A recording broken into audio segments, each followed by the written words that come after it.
Hi friends, എല്ലാവർക്കും സുഖമാണോ?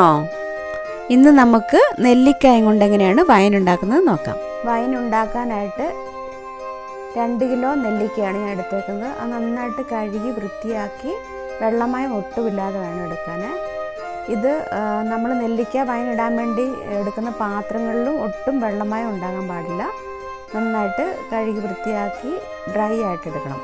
ഇതിനു വേണ്ടി നമ്മൾ ഈ നെല്ലിക്ക ചെറുതായിട്ട് കട്ട് ചെയ്തിട്ടുണ്ട്, എന്നെങ്കിൽ അതിൻ്റെ അകത്തുള്ള സത്തെല്ലാം നന്നായിട്ട് ഇറങ്ങി വരും. പിന്നെ എടുത്തിരിക്കുന്നത് ഗ്രാമ്പൂ, കുറച്ച് ഏലക്ക, കുരുമുളക്, തക്കോലം, കറുവാപ്പട്ട.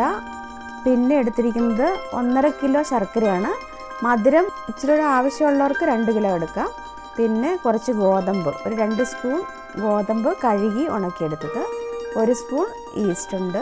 നമുക്ക് സ്പൈസസ് ഒന്ന് ചതച്ചെടുക്കാം. ഒത്തിരി അരയ്ക്കരുത്, ചെറുതായിട്ട് ചതച്ചെടുക്കുക. വെള്ളം ഞാനിവിടെ ചെറുതായിട്ടൊന്ന് ഇടിച്ച് വെച്ചിട്ടുണ്ട്. ഒത്തിരി പൊടി വേണ്ട.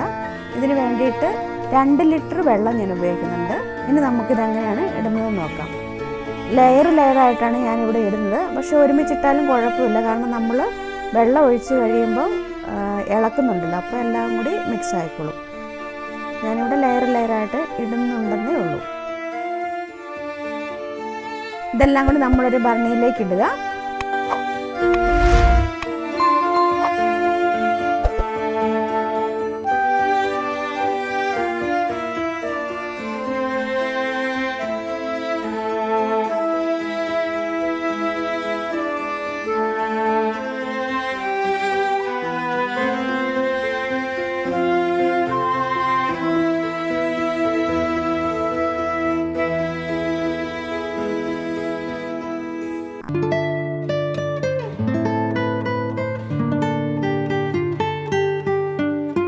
ഒരു കാര്യം പ്രത്യേകം ശ്രദ്ധിക്കണം, ഭരണി നിറച്ച് നമ്മൾ ഇടരുത്, കുറച്ച് ഗ്യാപ്പ് വേണം. അതുപോലെ തന്നെ ഭരണിയുടെ അടപ്പ് ഒത്തിരി ടൈറ്റാക്കി അടയ്ക്കരുത്.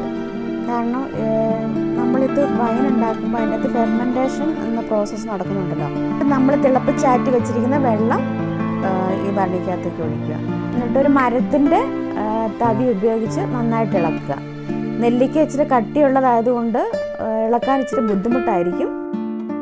ഇത് നന്നായിട്ട് മിക്സ് ചെയ്തതിന് ശേഷം അടപ്പ് കൊണ്ട് അടച്ചു വെക്കുക. ഒത്തിരി ടൈറ്റായിട്ട് അടയ്ക്കണ്ട. എന്നും ഇത് ഇളക്കി കൊടുക്കുന്നതാണ് നല്ലത്.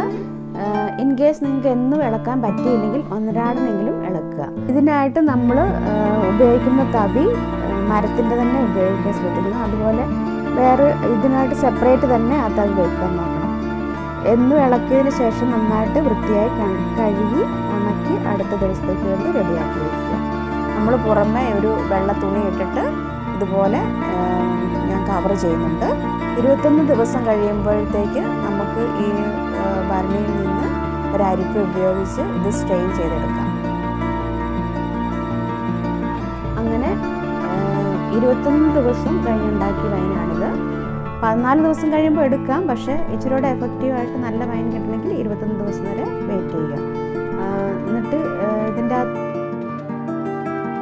ക്ലിയർ ആയിട്ടുള്ള അത് ആദ്യം തന്നെ മാറ്റി വയ്ക്കുക. പിന്നെ കുറച്ച് മട്ട് പോലെ ഇങ്ങനെയുണ്ട്, അത് നിങ്ങൾ 2 ദിവസത്തേക്ക് വേണ്ടി വെയിറ്റ് ചെയ്താൽ അതും ക്ലിയർ ആയിട്ട് കിട്ടുന്നു.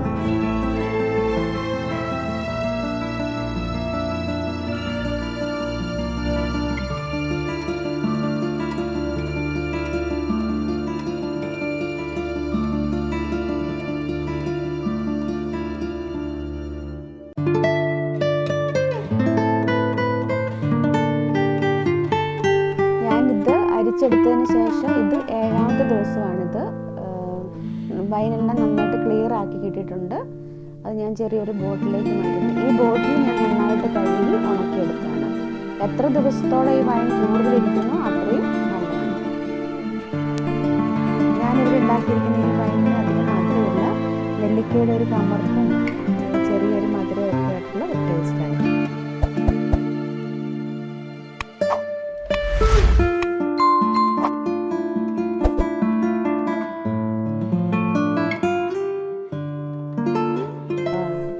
ഇത് കണ്ടോ, നല്ല കളറോടുകൂടി നല്ല സ്മെല്ലൊക്കെ ഉണ്ട്, നല്ല പ്യുവർ വൈൻ.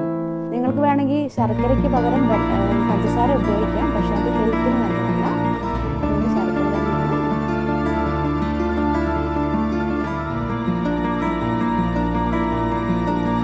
എല്ലാവരും ഒന്ന് ട്രൈ ചെയ്ത് നോക്കൂലേ? എന്നിട്ട് നിങ്ങളുടെ കമൻസ് ഞങ്ങളുടെ ചാനലിൽ അയച്ചു തരിക.